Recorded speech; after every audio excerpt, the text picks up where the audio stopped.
ভুয়া খবর ছড়াচ্ছে 100-150 মারা গেছে। আরে ভাই তখন 100-150 বাচ্চাই নেই।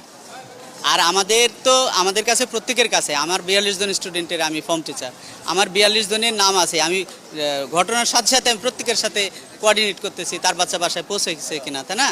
এখন ধরেন আপনার বাচ্চা যদি না পৌঁছায় কিংবা হারিয়ে গেছে, আপনি বলবেন না? আপনি এসে তো বলবেন স্যার আমার বাচ্চা হারিয়ে গেছে। এটা আমি লুকাতে পারবো? লুকানো সম্ভব? 50 জন মারা গেছে, আমি লুকানো সম্ভব যে না আপনার বাচ্চা মারা যায়নি? Is it possible? পসিবল না।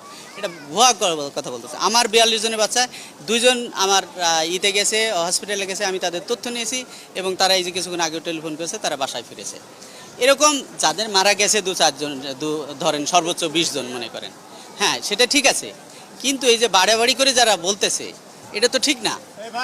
কারণ তারা জানেই না, তারা বলতেছে যে তখন স্কুল চলতে, স্কুল তো শেষ, তখন স্কুল ছুটি হয়ে গেছে, তখন 80% স্টুডেন্ট ডিসপাস হয়ে গেছে, চলে গেছে।